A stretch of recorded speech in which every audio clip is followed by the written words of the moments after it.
Hello, hello. Dr. Alan Harper here, your secure vibe coder. We're in for another banging secure vibe coding session. And so we do this live. We're building this app called User Vibes OS, and you can check that out. It's uservibesos.ai. And the purpose of this app is to be an AI enhanced one stop shop for developers to collect vibes from their users throughout the user journey lifecycle. So, whether that user's first hitting your landing page, maybe going through a funnel, maybe they are filling out a survey that you've given them to kind of qualify them, maybe you're putting them on a wait list, an email list, or maybe they're trying to hack you.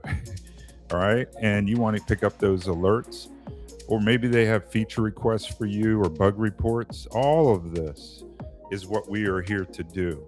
Now, we are starting with the feedback module. That's our first module. That's our MVP, and we've got that working really well. And the purpose of that is the feature requests and the bug reports, but also we have the security monitoring working too. That's what these three check marks are for. And we've got it really well polished now. You can go check it out. And we've been at this about 50 hours now. So what do you call that? Maybe a week and a couple of days of labor. And we have about 4 months worth of output. Okay.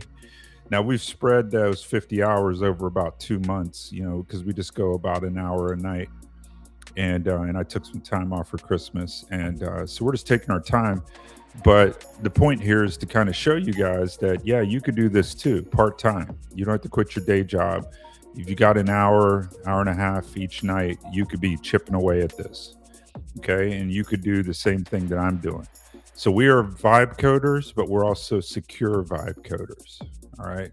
And so the purpose of what we do here on this channel is to help people secure their apps one app at a time.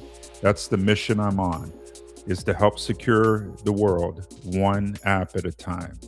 And I'm actually trying to build up a tribe of secure vibe coders that we can go after work together, because right now there's just not enough time in the day and I'm turning work away.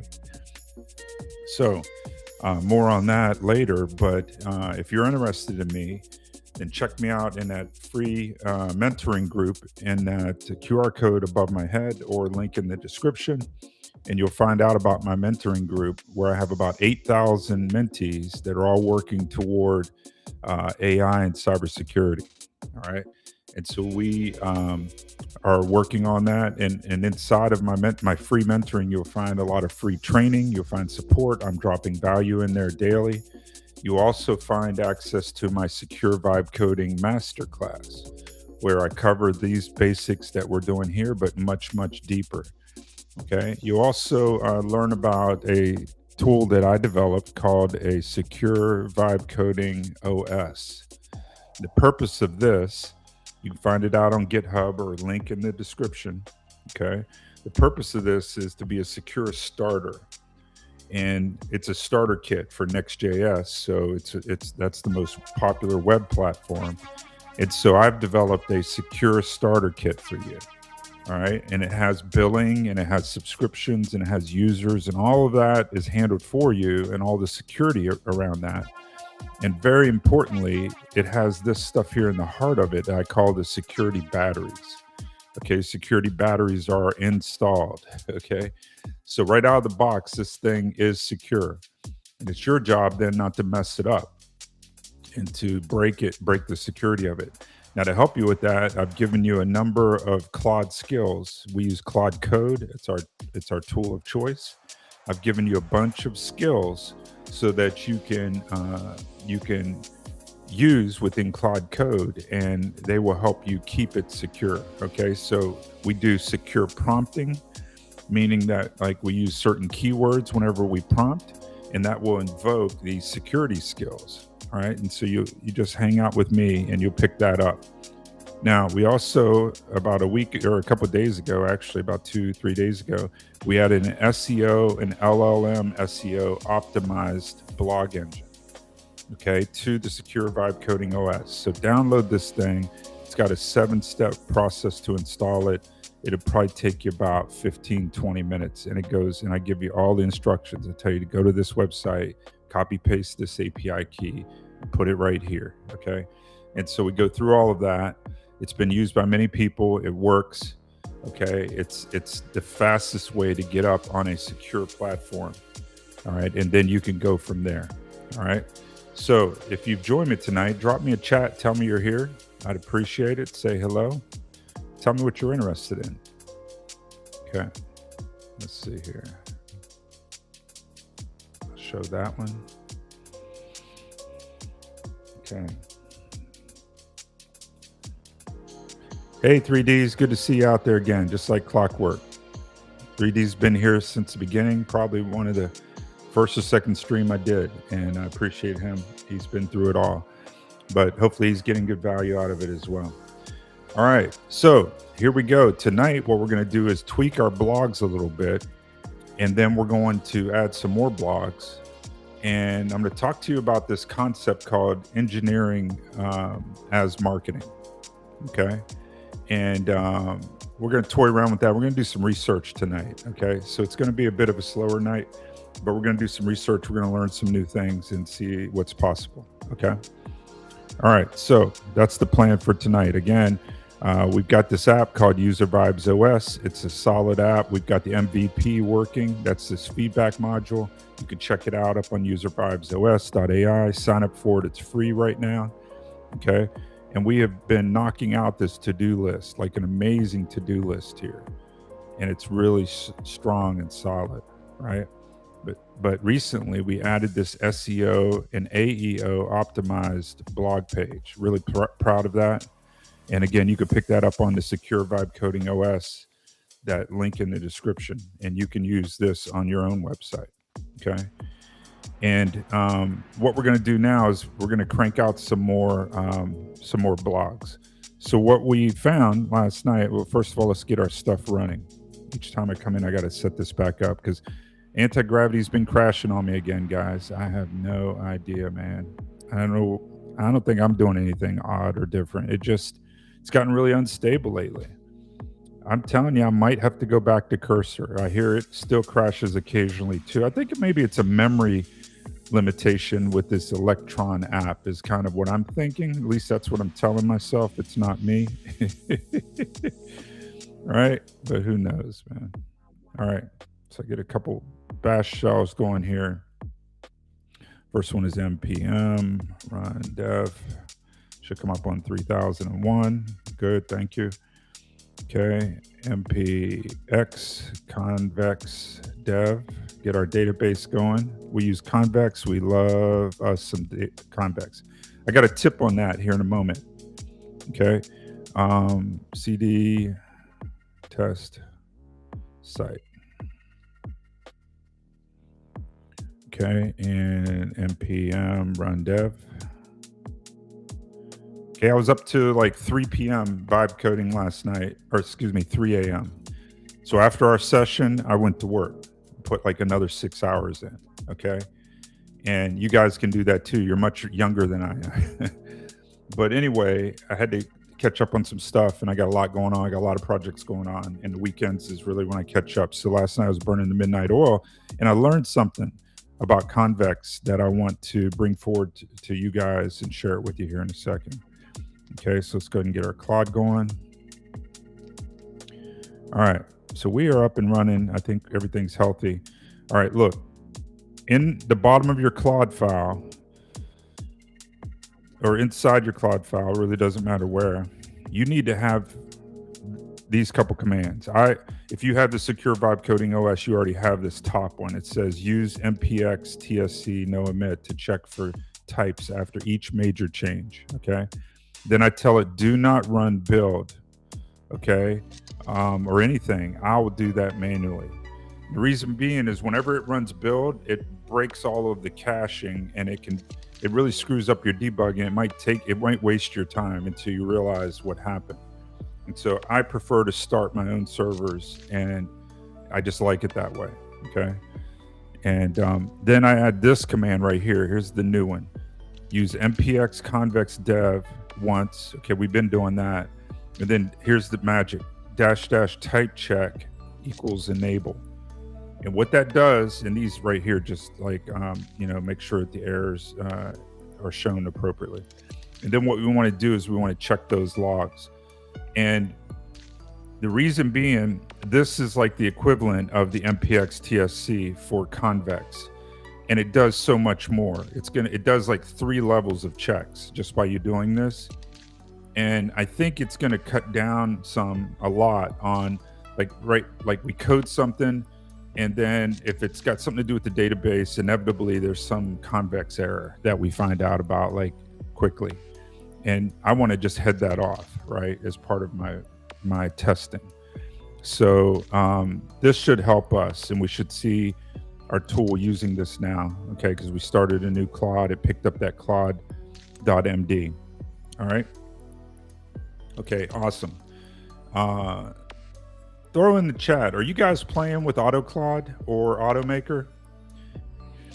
I tell you, the other day I baked off both of them. I let them both run on a long task, like a 5-hour task, maybe longer. And they both did pretty good. AutoMaker is more stable, I would say. It's got less glitches and bugs in it. But AutoMaker's newer, AutoClaude is newer, and I think it's got more potential. And I want you to know that like the output of both of them were very similar. Like I gave it a very complex page and said, I want you to build it out, and I gave it very specific instructions. And it took both of them a while. I set them up in a similar configuration. So I made sure that they were both using thinking mode, and and they were both like going through all the movements, like full spec and all that. And I made it an apples to apples comparison. And I must say that in the end, I like the view of the Auto Claude better. Not a tremendously amount better, maybe 10% better. So when I looked, and I wish I could show it to you, but it's for a client, and I respect their privacy. But the output page, they were very similar, but the AutoClaude one just had a few more bells and whistles to it. It looked a little bit more polished, a little bit more professional. I was a little more proud to show that to the client. Okay, is the simplest way I can tell you. Both of them worked. Both of them were functional. And they accomplished what I told it to do. I think the AutoClaude was just a little more creative in its prompting. And now, could I run the test again? It might have flipped the results. I'm not throwing shade on AutoMaker. I think they're both really solid. If you're looking for a more stable product and older product, probably go with AutoMaker. But an up and coming product that's probably going to surpass them, I believe, is AutoClaude. That development crew is Johnny on the spot, and that guy's really sharp. He's doing like 5-hour live streams and stuff. So more power to him. He's out of Europe. I forget where, Sweden or something like that. Really sharp dude. So yeah, you might want to take a look at that. Hey Yami, how are you? Hey, you might want to just take a look at that AutoClaude. The major unlock, guys. I'm still stunned to tell you this. I don't know what to think about it yet. The major unlock here that I got, the aha moment, like the light bulb went off, is that, yeah, you can run, the question here is from Calvin. Look, he's putting it up in here. Okay, we're going to have this conversation. I'm glad you guys are asking questions, guys. I want this to be more of a little back and forth tonight in particular, okay? Because I don't have a lot on my agenda, to accomplish tonight other than create some blogs. But look, how long can AutoClaude run before hitting limits, especially on a $20 plan? Okay, this is a real problem. Not very long on a $20 plan. All right, we'll talk about that in a second. All right, but here's the major unlock that I had. Okay, I don't know how to describe the impact of this. It's amazing. Okay, so brace yourself. This thing is good enough that I can give it a task and and I can go to bed and wake up in the morning and have reasonable results. Okay, let that set in for a moment. Do you understand what that means? like right now we humans are, we can only stay awake so long, and we got life and we got spouses and we got to work and stuff, right? So you've got, X number of free time, and I'm thankful that you spend some of it with me, right? But you've got, let's just call it 4 or 5 hours a day that is discretionary, right? You got to eat, you got to shower in that time, go to the bathroom, you're going to scroll on the internet, or maybe you're going to retool yourself for the future, this onslaught that's coming with AI, and I hope you are. That's about what you got. Now, if you're unemployed, you got maybe 15 hours of the day, right? But imagine if you had all 24 hours. What could you get accomplished if you never had to sleep? Well, AI never sleeps, man. Now, here's the problem, though. The tokens, right? So here's the problem. I'm on the $200 max plan, and I can thankfully say I'm happy that I rarely ever hit a limit. They slice up the limits every 5 hours. So even if you hit a limit, you're gonna, like, 5 hours later, you're good. Now, they used to have these weekly limits and stuff, but it seems like they dropped all of that around November or so. Somebody correct me on that if I'm wrong. But you got these 5 hour limits, and they're legit. Like when you run out of that, like, it will stop. Now, over Christmas, I had some time off, some days off, and I was coding like a madman, and I was going over those limits. In fact, I was getting like 150, 200% over the limits, and it was still going. Now, somebody tell me if you know, maybe that was like a gift to us. Maybe, I don't know, I was lucky. But I used that CC monitoring tool, and it was telling me, hey, you're at 130%, you're at 180%, you're at 220% of your limit. And I double checked, like, I wasn't getting charged anymore. So, okay, all right. All that to say, here's what I see happening going forward. We're gonna stop looking at these IDEs. Other than me, like, showing you a file occasionally and looking in the like environmental file or something, like, we haven't needed this IDE. I'm not writing code. I'm not showing you guys code. Every once in a while, I'll skim through something because I'm curious, but, like, I've quickly reminded that most of you can't read it, so I just get off of it. I'm a vibe coder. Okay, I'm all in on that. Now, look, I'm a professionally trained coder. I've been a software developer for 56 years. Okay, I know how to code, right? But the point is, I don't have to anymore, man. It's much better than I am. Now, I just got to use the right tools. Claude Code is your tool of choice. If you're using something other than that, I'm sorry to hurt your feelings, but you are wasting time and wasting money. Okay, you are 80% better at best, as good as I am in terms of tooling.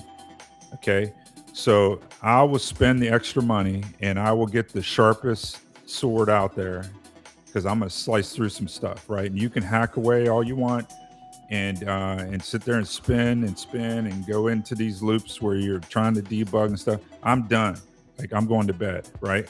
So, like, I'll pay that trade-off every day. Now, couple problems. What's already been mentioned. If you're not on the $200 plan, you're on the $20 a month plan, you got a fifth of the limits I have. Okay. So that means, like, you hook it up to AutoClaude, and about 30 minutes to an hour later, that thing's done for the 5 hours, and it will just sit there then and wait. Okay. And when the 5 hours comes up, boom, it'll go again for about another 30 minutes to an hour, and you're done. But hey, that's maximizing the use of your $20. Go for it. Okay. Just know that you ain't going to be able to do anything in between. Now, here comes the challenge then. So here I am on a $200 a month plan, and thankfully I don't hit the limits, because I think they've set it up for the human to be typing. See, our current mode of thinking in reality of vibe coding is, like, if you've been watching these streams, is I type something and then, like, we wait. Right. And then I try to fill it with telling you a story or whatever. We go look at the web page or whatever. Right. There's a lot of waiting. There's a lot of waiting in vibe coding. That's because we're tied to this user interface, this client CLI interface. Even though I like it, I hate it. I'm tied to it. Like, for hours on end, I'm sitting here waiting for it. Waiting. Come on, man, finish. Right. So I can give you another command. Now, It gets tricky to give it multiple commands. Yeah, I can open up 10 shells, but they start stepping on each other really quickly. And then you have merge issues and stuff. It's just not worth it. So you end up being single threaded often. Okay. So here's what I'm getting at. I think what's going to happen is when you hook it up in Claude Code, I recognize that like I was blown through like in 2 hours, I was done with the 5-hour thing. So when I run it like on a long task, like it would only run for like a couple 2-3 hours, and then like 5 hours later it would kick in and finish. Okay, that's a problem.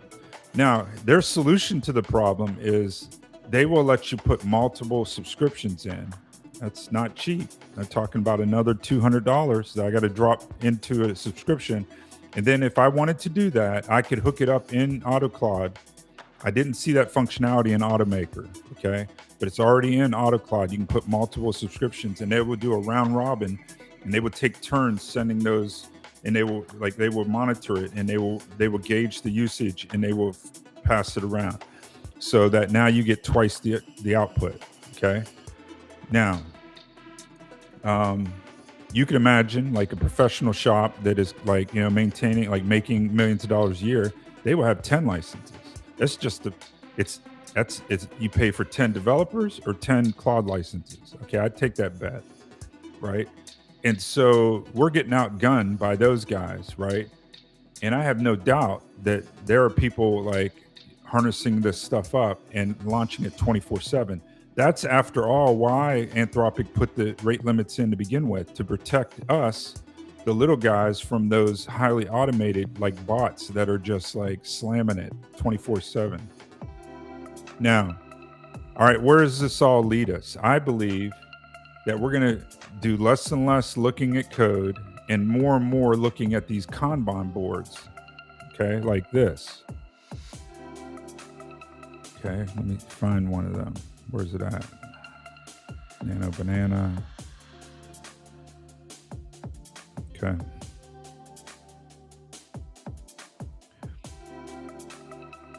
Okay, we're going to spend more of our time looking at these.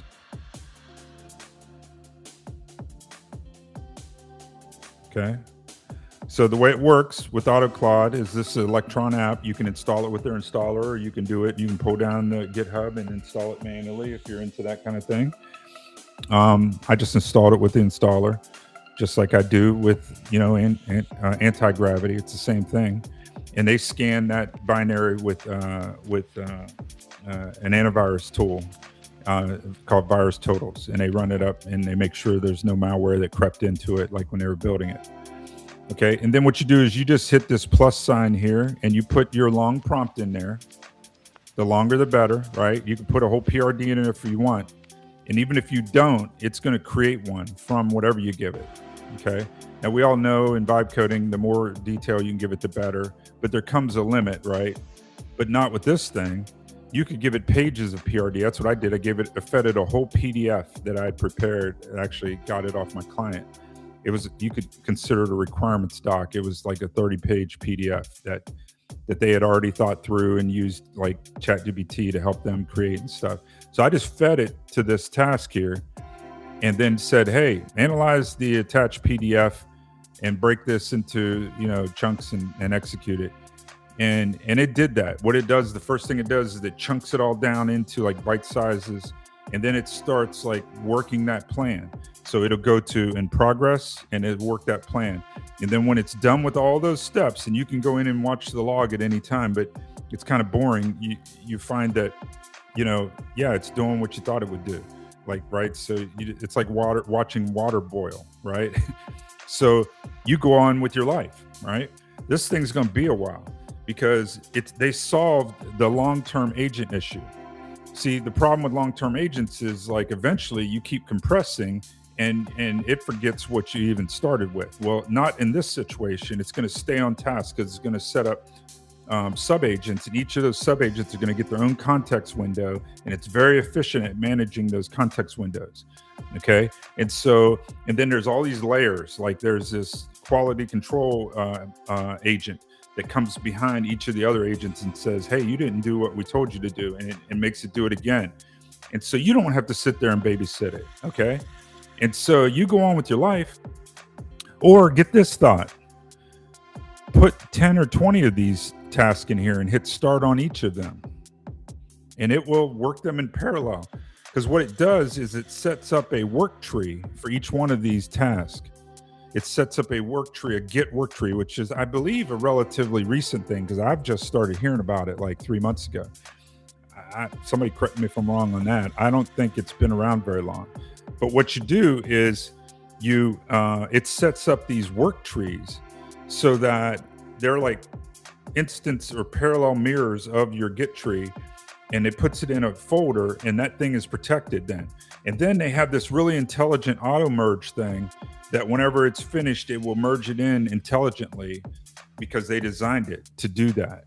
And so it's a very efficient way to do parallel work. So are you picking up what I'm putting down, guys? Not only are we no longer stuck staring at a console, waiting for it to finish so we can give it the next command, we can stack this thing up with 10 hours worth of work and go to bed. Okay. And you can work multiple projects at a time. Like right now, the screenshot here is it's showing this autonomous coding project. You do this drop down, you add another project, you just point it into another folder, just like your IDE, and you say, okay, here's 5 tasks for there.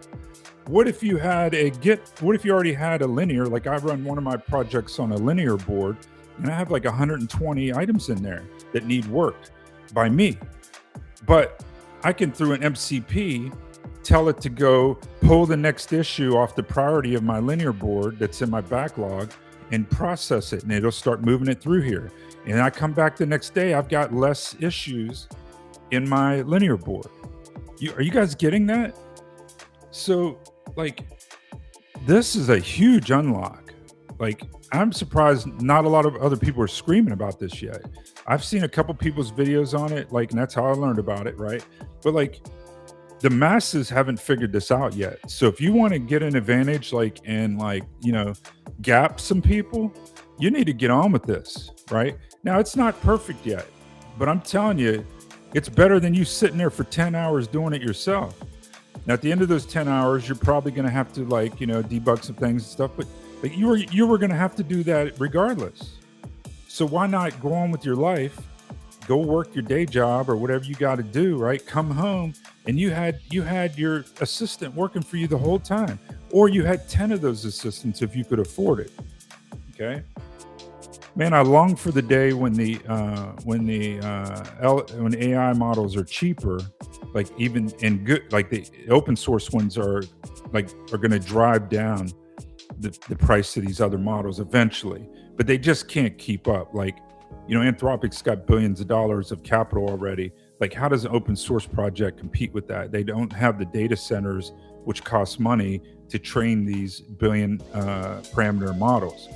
They'll probably never be as good, but if they can just put a little threat on them somehow, then it drives the price down. Now, what ultimately happens is Anthropic's racing against OpenAI and Google. Google's going to kill them all on pricing, because Google is still stinging that their moat was bridged 3 years ago, and they've had to retool their whole thinking and try to catch up.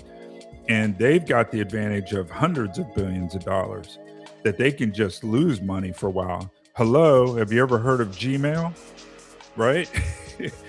That's the best I could tell, a losing proposition, but like somehow they're still one of the richest companies on the planet, because they don't mind like losing money on one area and making it up on selling your data and your advertising elsewhere. Okay. So what they'll do is they would just compete these guys into token costs being zero. And then, that's how they'll gain market share. They're like, fine, we can't beat you technically. Maybe we're 80% of what you guys are, but we're going to give the tokens away for free, right? Like, now compete with that. So that's going to make Anthropic and OpenAI just keep lowering. Every 6 months or so, you've noticed the prices are going down on the tokens. And I think that's going to keep going to virtually zero. And they're going to have to make their money elsewhere, like through advertising or whatever, who knows? Like, imagine like you're using Claude Code and it keeps popping up with these ads. Like, I think that's probably coming because otherwise, like, they're not going to make all their billions continually, perpetually on tokens because there's too much competition. All right. So, where does this leave us? I think, again, we're less and less looking at code. We're more orchestrating these boards, which I'm cool with. Okay. I'm okay with that. It won't break my heart. Now, the challenge is, how do you keep this thing busy? Because if you've got this Lamborghini in your garage, but you never drive it but once a week for an hour, right? Then that's a pretty expensive payment on that Lamborghini, right? So, like, if you got a Lamborghini, you want to ride it all day, every day, right? If you can afford it, if you can afford the gas, right? So, in parallel talk here, like, I think I'm going to get to the point soon where I'm going to need another license of $200K or $200.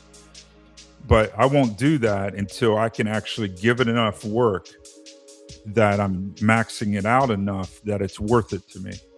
Now, I should be able to do 10 times more, right? 100 times more. And that's what's exciting about it. Like, and I'll make that bet. But what I'm not sure I can do right now is keep it busy. You know what I'm saying? Nor do you guys know how to keep this thing busy yet. What it means is we got to go solve more problems. We got to write more apps. We have to keep this thing busy. Not just busy for busy's sake, like I'm saying productive, right? That's what we're in for this year. My prediction is by the end of this year, we're not even going to recognize this stuff from today's technology. And that it's all going to be hyper orchestrated like this. And we're just going to be talking less and enjoying life more. And this thing's just going to be doing 10 times, 100 times more the quality and the output. And I'm cool with that, right? And I would pay for that. I would pay more for that. I'd pay $500 or $1,000 a month if I could actually get $100,000 worth of productivity out of it. Okay, and you would too. You'd figure out a way to go like mortgage your house or something. Like if you could make that work and you knew it was reliable, you'd find the money, right? Because then like it becomes a hyperloop, right? So anyway, that's been what's on my mind. Sorry for like that long rant, but when I got that, once you see that, you can't unsee it. Okay, so I encourage you to get out there and play with that AutoClad, Automaker, pick one that you like, get involved with it, get into the community, drop into the Discord, see what they're talking about, and you'll kind of get the vibe of each of them. Okay, they've each got a different perspective. I sort of put my chips in on AutoClad at the moment. Okay. All right, so let me read some comments here. Virgo, life balance. Good stuff. I haven't seen this one before. Yep, that's good. Yep. Okay. Hey, 3Ds, thanks for that token thing. You're saying increase until 3 January. I was seeing that stuff recently, like a few days ago. I was looking at my thing going, why is this thing still running? Like seriously. Because I was playing with AutoClad and it was like maxing stuff out and it was going over the limits. So somebody check that out. Make sure it's just not me and I'm not crazy. Or maybe, I tell you what, I've seen Claude do through bugs or something. I've seen it do some weird stuff in the past. Like for example, there was a couple weeks back around Thanksgiving where I swear I never saw Claude Code auto compact. And I knew it was a bug because if I would type compact, like /compact, it would give me an error saying that tokens exceeded. But as long as I kept giving it commands, it was giving me good output. Now go figure, how is that possible? So I don't know where I was getting that context from, but it was coming from somewhere. Maybe I was stealing other people's context. There's been some things like that I just can't explain. If you've been in Claude Code a while, you've seen some weird things like that. So I wouldn't be surprised if just in the last week, like there's a glitch and they're not enforcing the limits maybe by accident and they don't know it yet. Stranger things have happened. I'll take it though. 3D says super efficient, worth paying multiple cloud codes if you can do more than one project at a time. Yeah. So that's the trick. Like, first of all, you got to be monetizing. You got to be selling apps. You got to figure that out. And maybe I would advise that you stay on the $20 to $50 a month plan until you can do that. But once it clicks and you prove to yourself that you can make money with this, then you need to like push some chips in and like open the bandwidth up, right? I'm already at that phase. Like I said, I'm making hundreds of thousands doing this. Like, okay, an extra license isn't going to hurt me, right? An extra 10 licenses, frankly, isn't going to hurt me. But I want to make sure that I'm not wasteful, right? I want to make sure that I'm getting 10x, 100x output. And you better believe I'm gonna try. Okay, so there we go. All right, enough said. That's kind of fun stuff. I enjoy talking about it. I hope you guys got something out of it. All right, let's see what we got going with our website. All right, so here's our website. Pretty cool, right? We've got a blog. Last night we cranked out these 10 articles. Got 10 images. Whew. And this is SEO optimized and LLM optimized as well. So we should start getting some GPT traffic soon. We'll have to hook up like some analytics and see if we can track anything. But I'm not looking for a big uptick there because like it takes a while, man. This is the long game. Okay, this takes months, if not years. And by then, who knows if there will even be web crawlers crawling around anymore. Everybody will be doing AI. They'll all be AI and there'll be no more Google SEO crawlers, would be my guess. We talked about that last night. All right, so when I got something that's bothering me, like when you come into one of my blogs, it looks good and all, but I don't like how we got to put a little bit of spacing here between the table contents and the right side of that content. That's easy. So let's just do that now. Okay, on my blogs, I need some white space, about an inch of white space, maybe a half inch of white space between the table of contents, which is on the right side of the blog page, and the actual right margin of the content. I need some white space in there. Can you add some, please?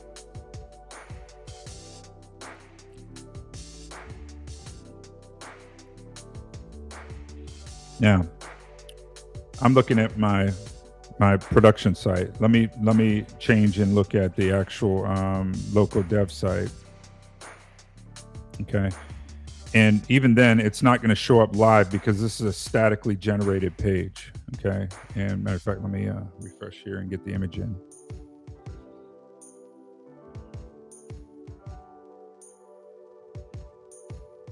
Okay. Oh yeah, we deleted that blog. I don't know if you guys noticed, this comes with the Secure Vibe Coding OS. Look at the page not found. Pretty slick, huh? Just moving around. You get that for free, guys, on my Secure Vibe Coding OS. Link in the description. Okay. All right, cool. All right, but see, this is a statically generated page because we want it to load fast. And when I say fast, like, let's go back to the pro one here. When I come to the home page, notice how when I click on it, it's there, bam. So watch this. I'm gonna click 1, 2, 3. Okay, bam. Like you can't even blink and it's loaded. That helps your SEO optimization. Okay, now that's a Vercel thing. Like that's why you want to host on Vercel because they do that really well. If you're on WordPress or something, I'm sorry for your luck, right? Because like that blog won't load that fast. And SEO and LLM SEO, one thing they want is speed of load. It's called they have a term for it called minimum content paint time or something like that. And they measure, like when they click, if it takes like half a second, 3 seconds, like they measure all of that. And this thing loads instantly all at once. And the algorithms will favor that. And you will actually outrank people just by being faster. Okay, pro tip for you. That's why we love Vercel. Okay, you get that for free. I'm not paying Vercel right now. Like I won't be paying them until we get enough traffic in this that like I won't mind paying them then. Okay, even then it's like $30 a month. Okay, like, and I have pro Vercel accounts that I am charged for, like for the accounts that I'm making money with. But for this one, like it's on the free plan. Okay, let's see what we got. First of all, got to give this thing permission to do what it's doing. And then what we'll do is rebuild the page. Okay. It says it creates some white space about a little more than a half inch. Let's see. Okay, I think what I'm gonna have to do is rebuild that page, like restart my server. Yeah, I think so. This is the one downside of static generated pages is you're gonna have to restart your server or rebuild it if it's in production in order to see it, the payoff. Okay, so the way I do that is I just come in here and I say stop, start. Now what should happen is I should get those static pages regenerated. I might have to do a build. I'm not exactly sure. It's been a while since I've done these blog pages. If I'm lucky, it will just put that space in there. Okay, it did not. Okay, I think I'm gonna have to build it. I could be mistaken, guys, honestly, because in the dev environment, it may not do the static generation, now that I come to think about it. Let's ask Claude Code. Okay, I'm not seeing a change in my local dev environment on my dev server. Do I have to rebuild that on the dev, or does it, not do the static site generation SSG on the dev, and therefore I should already see it? Please advise me on that before we make any more change.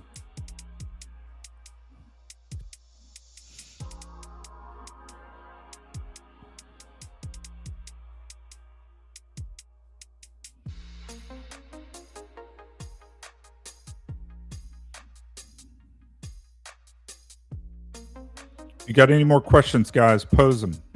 Put them in the chat here. Love to have a dialogue. Okay, it says hard refresh is the thing to do. Okay, let's check if the file is saved. Sometimes editors don't auto-save. Yeah, it's auto-saving. All right, let's do a hard reset. I'm skeptical of that, but let's see what we got. We're looking for this space right here to improve. Nope, same thing. I'm gonna give it a screenshot now and say, hey, this is what I'm seeing. Now it's still working on something because look, the image hasn't, like on localhost, it's slower. Okay, yeah. All right, so look, let me give it a screenshot here and say, yeah, this is what I'm still dealing with, guy.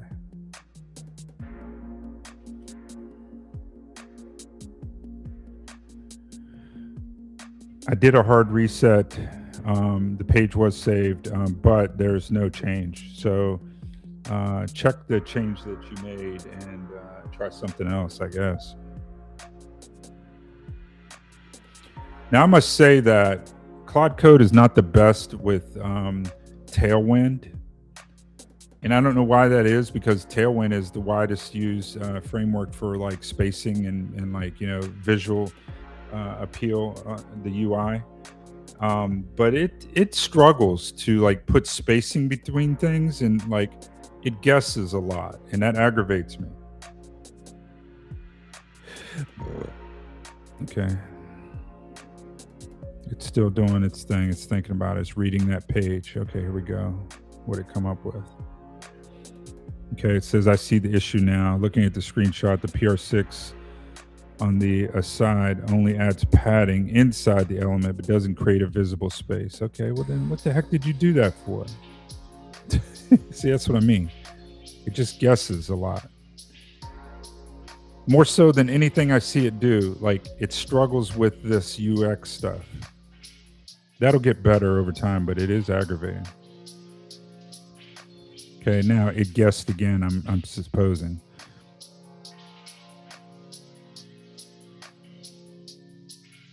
Now, I know enough Tailwind to be dangerous, and I could get in there and probably figure it out faster, but that's not going to help you guys. Like, so I want to prove that like it will get there with Claude Code.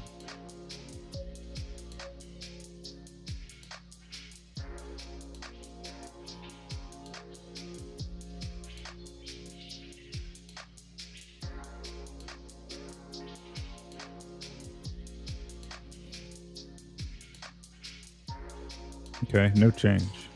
What the heck? Come on, man. No change. I want you to stop guessing, use ultra thinking, and go read the llms.txt for Tailwind. Okay, and figure this out. Okay, that's about as harsh as I can get.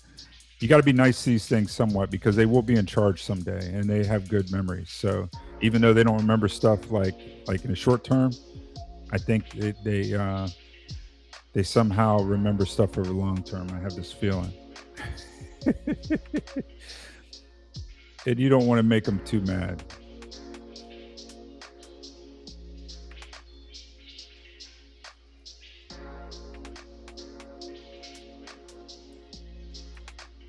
Okay, it's having trouble now finding the llms.txt for Tailwind. I know there's one out there.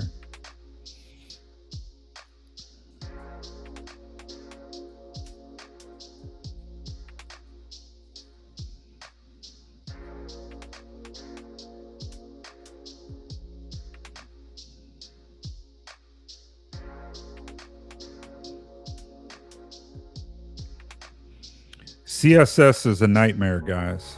Like, oh my goodness. That's one of the hardest things about web coding, and I'm thankful we don't have to do much of it anymore, thanks to Tailwind. Oh, no, I didn't see. 3D said, did you see Tailwind is in huge financial trouble? No, I did not. Man, I hope they survive. I tell you what, like a Vercel would scoop them up because they're needed. Like, they're a vital part. You can't do Next.js without Tailwind these days. Like I've never seen a project do it without. Like, you tell me if you've ever seen a Next.js project without Tailwind. So they'll probably get scooped up if they're going under. They must have mismanaged something. For one, they're free. Okay, so I don't know how they make their money. That's probably the problem.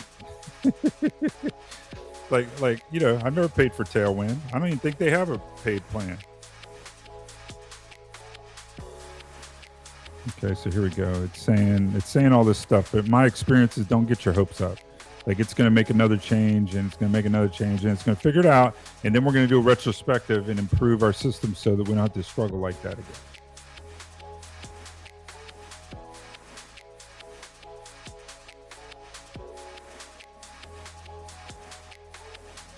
Okay, here it goes guessing again. Hopefully it's right. I'm keeping an eye on my context down here. I'm at 25%. You too can do this thing. If you're interested in this information, how to get a status bar, go into my free mentoring up here, QR code, link in the description. Go in there and search for a video I dropped a couple days ago. It actually wasn't my video. I just posted somebody else's, and I put a link to it in there. The guy in 10 minutes explains how to do all that. He does better than I could. But see, I got down here my token count, my actual session cost, but this is not capped by the max plan. So in other words, like that cost is irrelevant to me because I'm capped. But it is nice to see just a dollar figure every once in a while, just to kind of get a sense from one terminal to another, which one's racking up the cost. Okay, just trying to pay attention to what it's doing. See, Tailwind is all this stuff right here. It's all this container MX stuff. God knows, it's a nightmare. Like, and I know enough to be dangerous with it, but even I struggle with it. Like, if I had to do it by hand, it'd probably take longer than this. Okay, all right, it says it made cleaner changes. Okay, let's see. All right, try a hard refresh. If no change, it could be the Tailwind v4 just-in-time compilation issue. In that case, we might need to restart your dev server. Yeah, I've tried that, but we'll try it again. Okay, that was just a simple refresh. Let's do the hard refresh. Yeah, man, we're not having luck. There's something keeping that from happening. I'm going to suggest that it add padding to the table of contents and not to the main column. But let's just go ahead for giggles and restart this again. The other thing we can do is just do a build here and see if that makes a difference. You just basically say npm run build, and it will do a straight up build and compile that thing locally. And then to run that, you run npm run start. and that will then run it like in production mode on your local system, and maybe that'll give us a clue. Okay.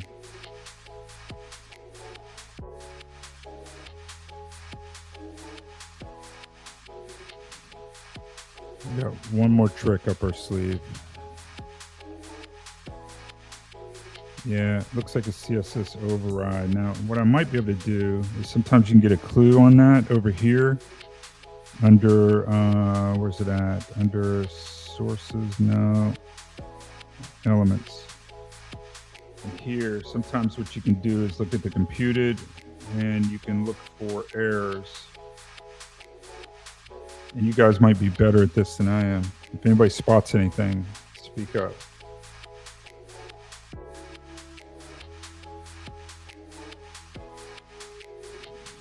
And this is where it would be useful to tell like Claude to like, look at the,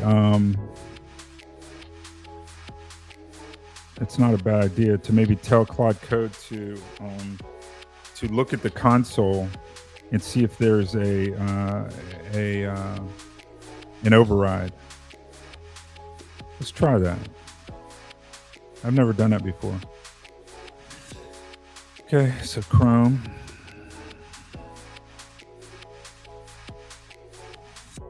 Okay.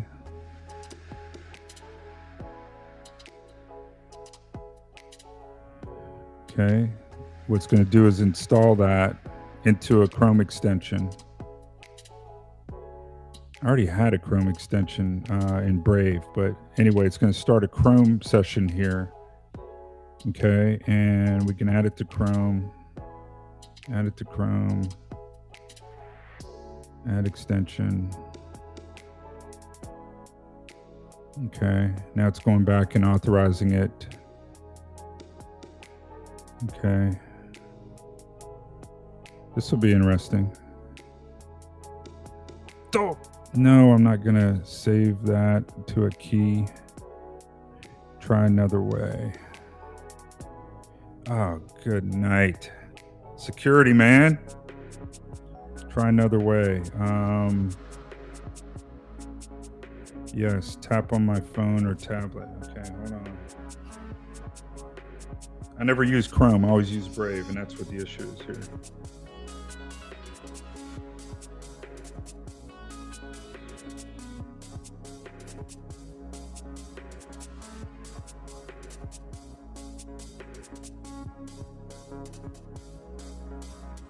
Okay, I've got it up.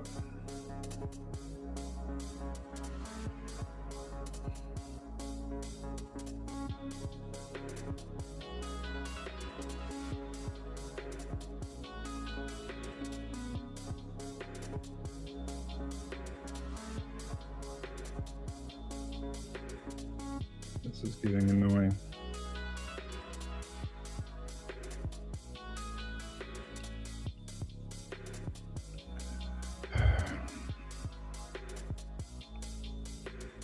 No, I don't want to do a daggone account recovery.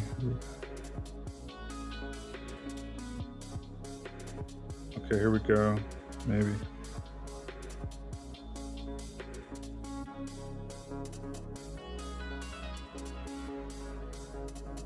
Okay.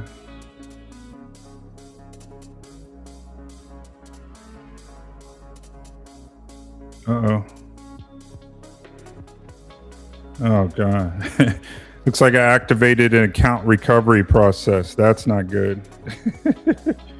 Hold on a second. I just sent me an email. Review the request. Yes, that's me.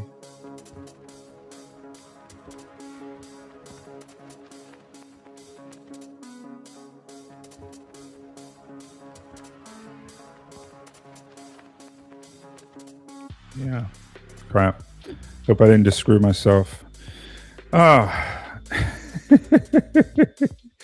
Gotta love it. I got a better idea. Let me get a Brave going here, because I've seen it work in Brave. I don't even know why I tried to go down the Chrome route. Okay, hold on a second.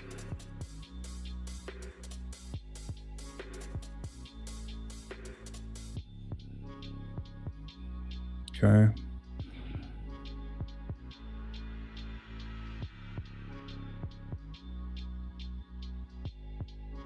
Okay. Now let me try this again. Try just this reconnect extension. Nope, it's going through Chrome again. Daggone it.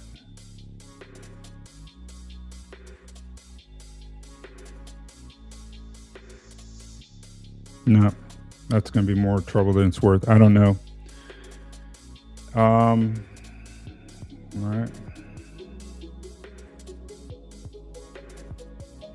Okay, none of that worked. I think you might have like some CSS issue. Look, I want you to try adding padding to the left side of the table of contents. Try that.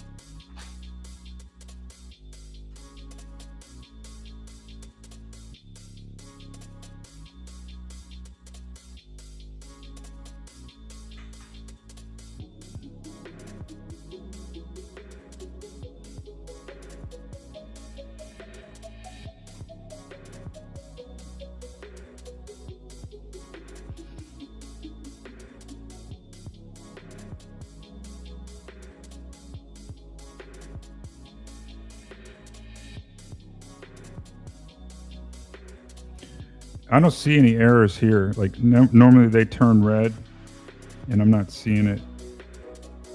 There's one way down here at the base level, but I would expect to see something near the top if it was a conflict. Ah, look, we got it. Jeez. We got the spacing. So the trick was stop trying to put it over on this part. Put the padding over here. Okay, sweet. We got it. That's all I was looking for, is just a little bit of white space there. Okay, good. All right, that worked. Now, what I want you to do is check the command that we have called create blog, and it calls a script, and I need to add that script to the permissions so that I don't have to keep authorizing every call to that script. Help me do that. Okay, so last night we created 10 blog articles, and every time I had to give it permission. That was 10 times. That was annoying. So now we're going to make sure we don't have to do that again. What's going to do is it's going to add an allow statement, probably in my claude.json file, but somewhere it's going to, wherever the preferable place is, it'll add that so that I don't have to keep authorizing that, hopefully. I know it can be done.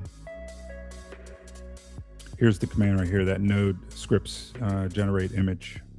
So what it did was it added it right here in the settings.local.json, okay? It's within the Claude folder, okay? So all these commands right here are allowed. And those get adjusted over time as you're saying, like always allow, then that gets added in there. Okay, so now that should work. It's at the top. Okay, so now, all right, now, okay, before I even do that, retrospective time. Okay, the purpose of the retrospective is to build a new Claude skill for us that's a lessons learned that helps us with all that Tailwind stuff. Okay, now it's going to notice that we've got unchecked in changes. I forgot to do that. Okay, yeah. You notice how half the time it'll do it for us, and the other half it's like, nah. Retrospective, commit the outstanding files and do a retrospective focused on the Tailwind issues.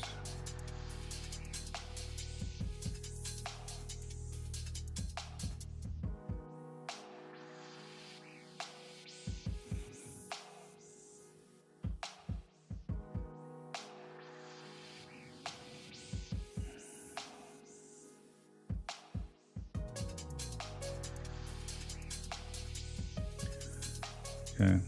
It should do a good job of it because it's all been within our context. We're only at 35% right now, so it's been pretty efficient tonight so far. So this retrospective command comes with the Secure Vibe Coding OS that I've given you guys, right? And so I encourage you to download it and use it. 3D says it's been a game changer. Here's the command that it's gonna give us this in the skills folder, which is key. I've created a folder called lessons, and it's gonna create now this Tailwind lesson learned. So therefore, in the future, if I try to do something with Tailwind, it will invoke that skill progressively and only clog up as much of the context as needed through something called progressive disclosure. And so in this manner, your Claude gets smarter the more you use it, as long as you keep doing these retrospective commands. Now, for a larger task, we start it with another command called advise, and that goes and kind of primes the context for you. And then you do all your work, and you get all your breakthroughs and all your troubleshooting, and then you do the retrospective command. Okay. Now we're going to see the retrospective like almost instantly here because it's making the directory, and then it's going to write the file, and we'll see it up here. But I'm not going to bother reading it. You know what's going to be in it. So we've done this quite a few times lately. I've got about a dozen of these retrospectives. And so in theory, like, we shouldn't have to struggle with that Tailwind like that. It'll know, at least for the blogs, how to fix that if I want to adjust that spacing in the future. Our mileage may vary on the other stuff. I don't know. Okay. Hey guys, any comments, any questions before I create these blogs? I'm going to create some blogs and then we're going to be done. Okay, here's that skill that just got created. I'm going to say, yep, take it. I trust it.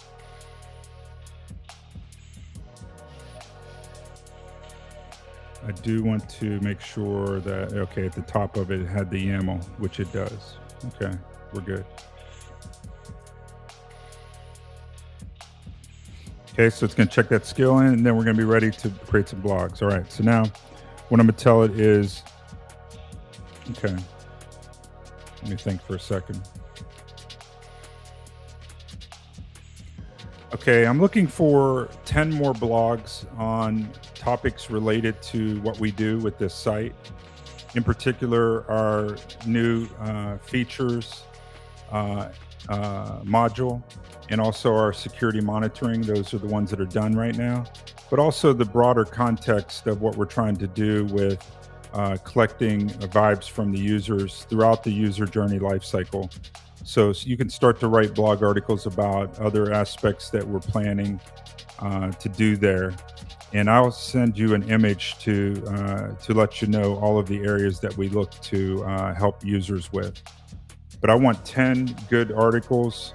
Give me the titles and a brief description of the titles in a table.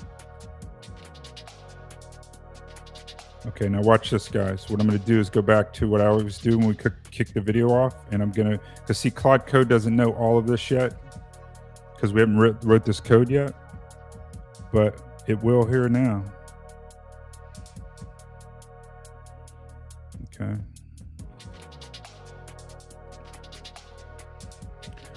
Copy paste that image in right here. Okay. So now it has some context about what I'm talking about. All right. And we should get better articles.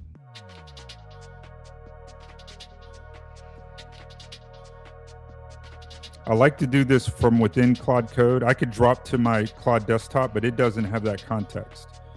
Now, I think what they're going to do in the future is they're going to more tightly connect these so that I could just like quickly reference my code from inside of Claude Desktop. And I know that you can do Claude Code within there, but I don't think there's like a direct connection to like this project that I'm in right now. I have to like mount that project and mount that folder. Like I want to be able to teleport.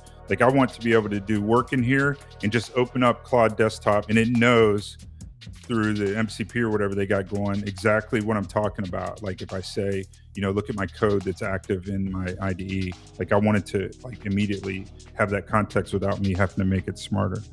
All right, so here's the 10 articles. I told it to put it in a table, but it got sloppy here. Okay, why traditional feedback forms fail. Okay, we can have more of those kind of articles. We had one of those the other night. Security monitoring for SaaS. It did that one. It did one like that last night too. Okay, so here we go. The user journey life cycle, a framework for continuous. Okay, now we're getting somewhere. All right, from bug report to resolution, building a developer-friendly triage system. Yeah, okay, dig it. Okay, waitlist psychology. Okay, yeah, that's all good stuff. Okay, good. Now, create all 10 articles. I'll be honest with you, if I did 2 at a time, it'd probably be better articles, but that's okay. Hold on one second.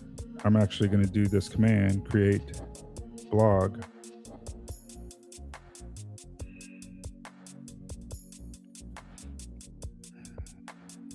Create blog,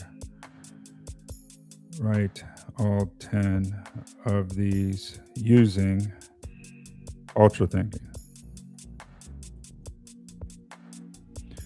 Now, they have a bug in the Mac version of this thing that if I hit tab twice, it's supposed to go into thinking mode and it won't. And they haven't been able to fix that in the last month.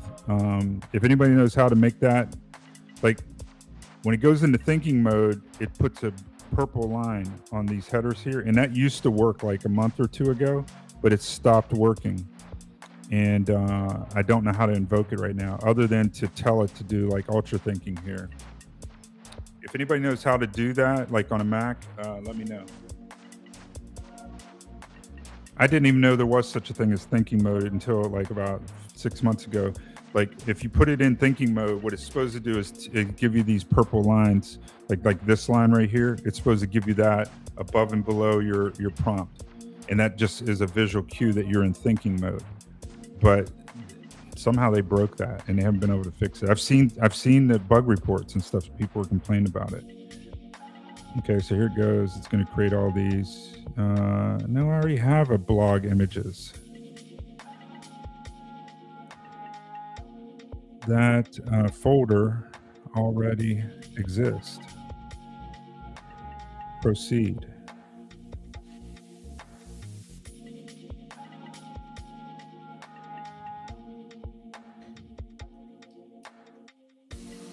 I might have to put that in my command that folder already exists something so it doesn't keep trying to create that in the future. So what it's doing now is it's going through writing these articles. It's spinning up subagents to do each one of them. That's why they're written like this. And what it's executing is this command right here that I created the other day, like 2 days ago, called create blog. So I'll show you what that looks like while it's cooking down here. Okay, so right here is an example of how you call it. Okay, and then here's what it does. It creates SEO, optimized blog content. Okay, it creates an AI banner image using Gemini Pro. It saves all the content into proper MDX format that could then be converted into proper format for the blog. Okay, so here they're coming in right now. So here's the content blog folder. Okay, so there's a new one. Okay, so there's the blog. They'll all be nice, good, healthy blogs. Okay. This one's got a table in it, for example. Okay. And they all have our call to action right here. Okay.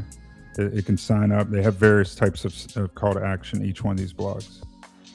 Okay, so yeah, do you want to edit this? Yes, and do all of them. Okay, so this will just take a few minutes. And what we should see is the images popping up too. Let's see, where's the daggone images folder? It's down here. Right inside of, I forget where we put the images folder. I thought it was right here. Let's see. Oh, right down here. It's in the public folder. That makes sense. All right, so look at that, guys.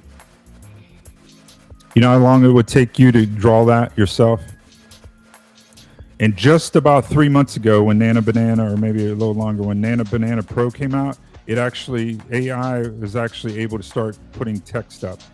Before that, it would put gibberish in here. AI was horrible with spelling, and it may still have a spelling error here or there, but like it's far and few between. Whereas it used to be, you know what I'm talking about if you've been doing this a while, it used to be horrible. But that's a pretty darn good image there, man, if I do say so myself. So here's the static form. Here's the modern AI chat. Okay. And so that's going to be part of that blog article. Sweet.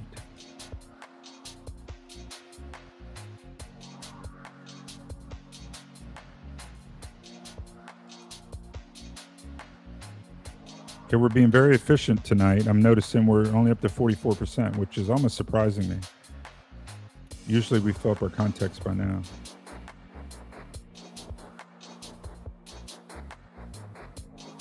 Okay, so here's the second image coming in.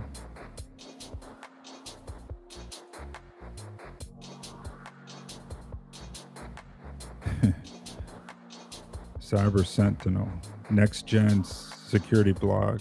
Yeah, I don't know about that, but look at the text back here. It's all looking good. This kind of, I hope it's talking about our security monitoring dashboard, right? We didn't call it Cyber Sentinel, but maybe we should. I'm not worried about that kind of stuff. I just want to start getting traffic in. Like we'll dial it in and, you know, we'll delete some of these later. It really isn't as important like that it be 100% accurate. It's just that it needs to draw people's eyeballs in at this point. And then we'll dial these in and we'll get better at them. Don't worry. I actually want to start finding some long tail keywords that we can rank for and start writing special purpose articles for those. And when you do it, you probably want to do a long blog article and then these hub, like that's your hub, and then you want spoke articles off of it that point back to the long one. That's best practice for SEO as well. So I've got all that knowledge, like, you know, 10 years of doing that kind of stuff. But like, I'm just trying to get us off the ground right now and make sure that our tooling works. And we might just delete these blogs after a while, once we get stronger ones.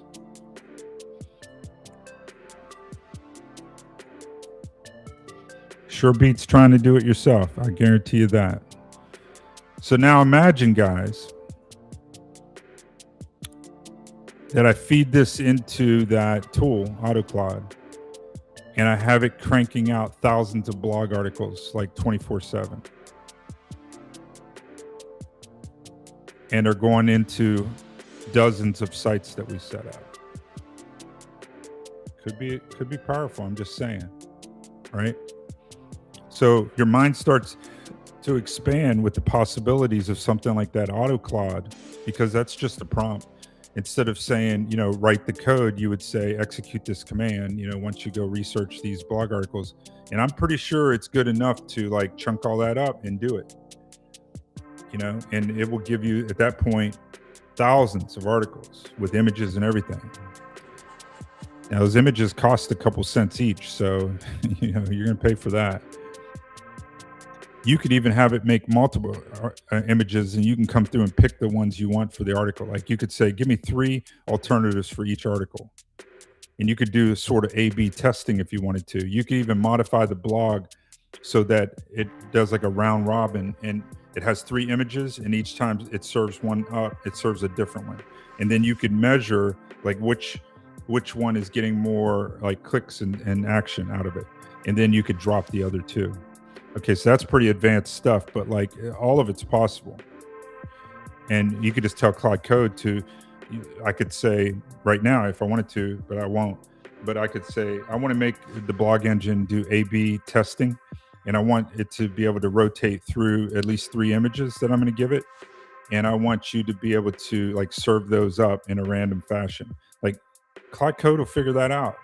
Like, so whatever's on your mind or whatever you're aware of, like whatever skill you bring to the fight, like now you've got a warrior, right? That you can hand that to, and then you can go to bed, right? And let it crank on it like all night. That's what we've been talking about earlier tonight. I like to get this project to the point where I can like start handing chunks of work to that. And then I don't know what we'll do the rest of the hour. Like we'll spend the whole hour just loading that thing up and then come back the next day and see what it did, I guess. That'd be pretty cool. Yeah, I bet you haven't seen a live stream like that.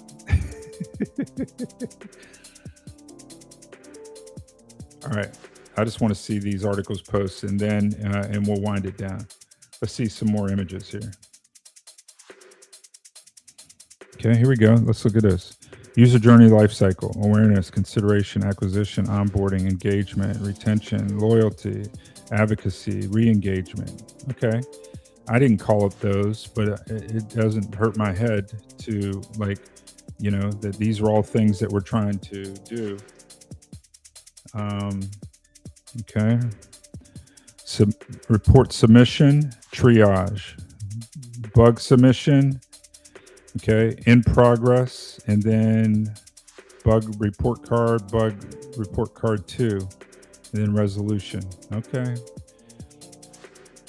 Yeah, I could see. I have to look at the article and make sure that all makes sense. But that's a reasonable diagram for the topic that we're doing.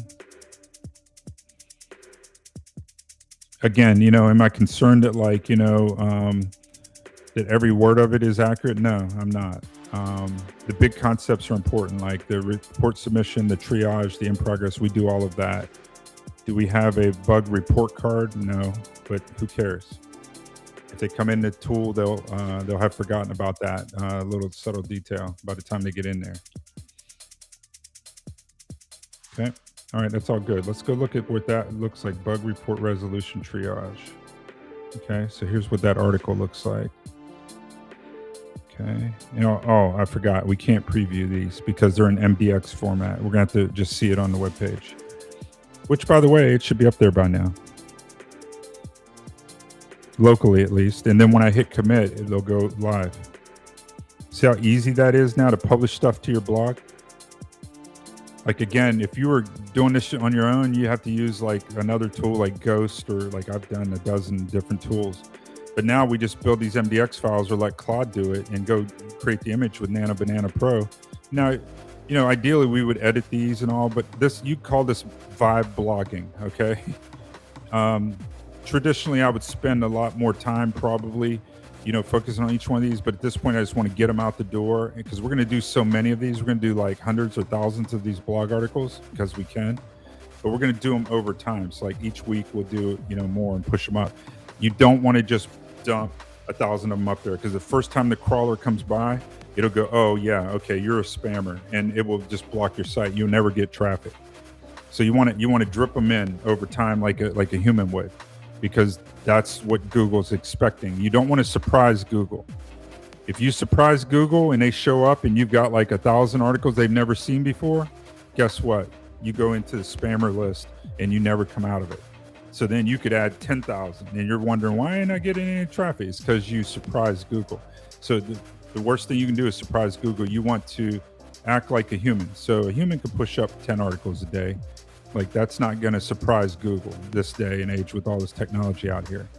But like, you start putting up 100 a day, like, okay, you're setting like alarm bells start going off in the algorithm.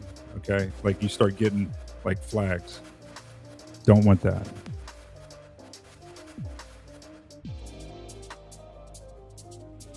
Okay. Let's go take a look at this article. The hidden costs of bad bug reports. Okay, the investigation tax. Okay, interesting. I wouldn't have called it that, but that makes sense. Bad bugs impose a tax on every participant, for the developers, for the users, for the product. Amen. The compounding effect. Okay. Designing bug reports that work. Okay, essential fields. What happened? What was expected? Steps to reproduce. This is all quality blog stuff. Now, if you're a developer out there and you're like Googling, like, how do I do bug resolution, how to do bug reporting? Ideally, they'll come across our article and they're like, oh, who are these guys? User Vibes OS. Boom. They sign up for a trial, 7-day trial, they're in. Okay. So that's what we're trying to do.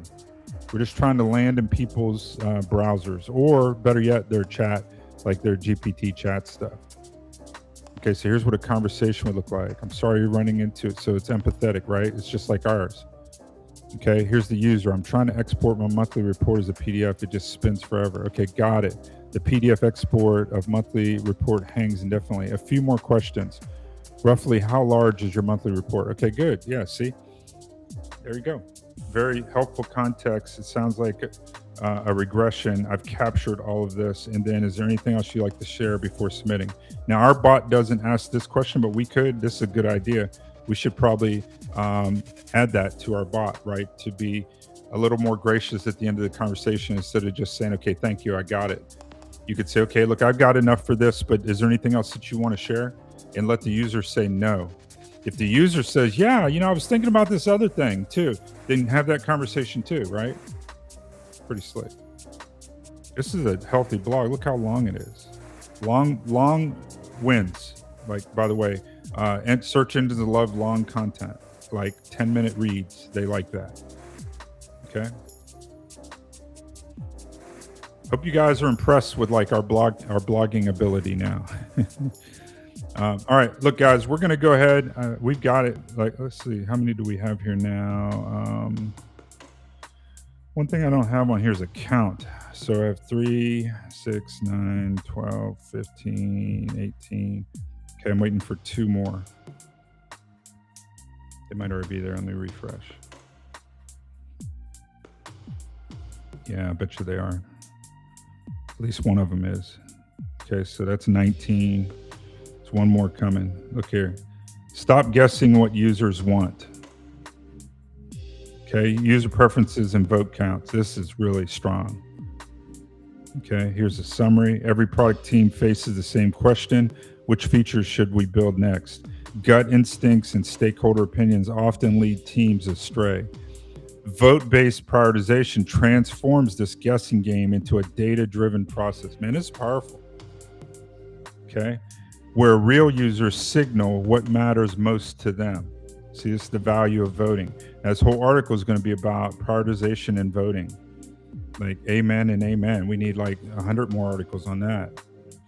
And eventually, like, the algorithm will recognize us as an authority on this whole space, right? And then they'll start pointing traffic to us. Okay, sweet. All right, guys. I think we got all of them. There's one more. Where's it at? Notice how we didn't have to approve anything else. Okay, so that was a breakthrough. Okay, I'm not seeing that last one. Where's it at? Oh, it's still working on it. Embedded widget revolution. Okay, that'll be an interesting one. I want to see the diagram on that, or the see when that comes in.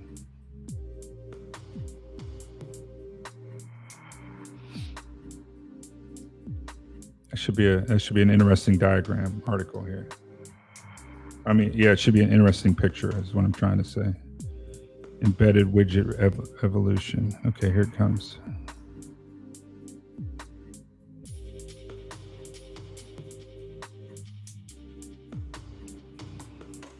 Okay, yeah, here's the create image. Okay, here it comes. Professional, okay, right there, it just came in. Embedded widget feedback. Let's see what we got. Sweet. This is an embedded widget. Provide feedback. Okay, ours doesn't quite look like that. That's okay. Okay, that's okay. I'll take it. Okay. All right, guys. Hope you enjoyed this session. You guys have a great night. Hey, look, I'm going to take a night off tomorrow, Sunday night here. Got some things to do. We'll pick it back up again Monday night. So in 2 nights, I'll pick it back up again. Set your alarms, set your phone reminder, hit that bell notification, right? So that you actually see when I'm going live again. And thanks for joining us, guys. I really do appreciate it. I do not take that for granted. You guys motivate me to keep going. Okay. If you don't show up, then I'll just start shutting this stuff down because nobody's interested. Right. So just keep doing what you're doing, showing up, participate in the conversation. That motivates me to keep showing up and providing value. Okay. And I enjoy doing that. It's fun for me to share this information with you guys. And I'm learning as well. Learn all the time. And that's kind of another reason to do it. So I encourage you to even think about doing some building in public yourself. Okay. And we'll talk more about that later. All right. Hey guys, appreciate you. Until next time, be safe out there and be blessed by the best. Good night.